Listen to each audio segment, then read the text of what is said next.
ఇక ఆయన పిచ్చాయన ఏ మాటలు మాట్లాడుతాడో ఆయనకే తెలియదు. ఇప్పుడు ఢిల్లీకి ఎందుకు వచ్చినాము? మేము పంపించిన బిల్లులను ఆమోదించకుండా గవర్నర్ గారు రాష్ట్రపతి దగ్గరకు పంపించిండు. ఎన్నికల ప్రక్రియ, ప్రభుత్వ పరిపాలన అనేది అవగాహన ఉంటే ఎవరు ఇట్లాంటి పిచ్చి మాటలు మాట్లాడరు. ఆయన పిచ్చితనము, అసంతృప్తి, కుటుంబ సమస్యలను ఎదుర్కోలేక వాటిని దృష్టి మరల్చడానికి ఇట్లాంటివి ఏవో మాట్లాడుతూ ఉంటారు. వాటి గురించి మేమంతా పట్టించుకోము. మీరంతా చింత చేయాల్సిన అవసరం లేదు. ధన్యవాదాలు.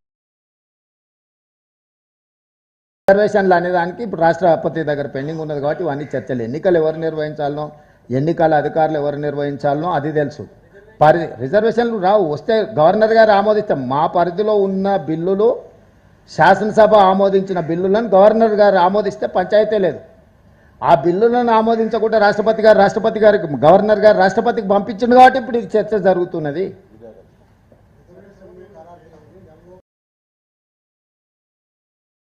ఎప్పుడు ఇచ్చినా మేము మిమ్మల్ని కలుస్తాము, ఢిల్లీలో మీకు అందుబాటులో ఉంటాము అని చెప్పి రాష్ట్రపతి గారికి మేము తెలియజేయడం జరిగింది.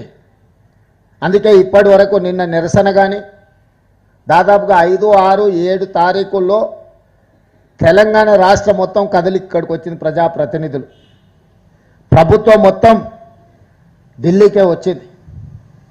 మంత్రివర్గం మొత్తం ఢిల్లీలోనే రాష్ట్రపతి గారి అపాయింట్మెంట్ కోసం ఎదురు చూస్తున్నాము.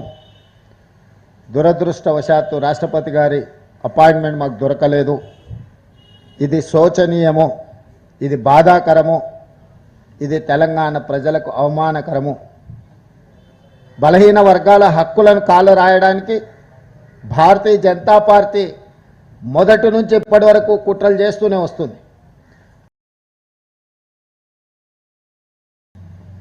भाई हम ड्रामा कर रहे हैं, बीआरएस बीजेपी वाले खुदकुशी कर लेके, सुसाइड कर लेके जंतर मंतर में धरना कर दे कि अगर रिजर्वेशन दिलाए तो शहीद बनेगा। एक बड़ा मॉर्नमेंट कुछ बनाएंगे तेलंगाना में ओबीसी के लिए, जो शहीद हुआ बीजेपी बीआरएस वाले को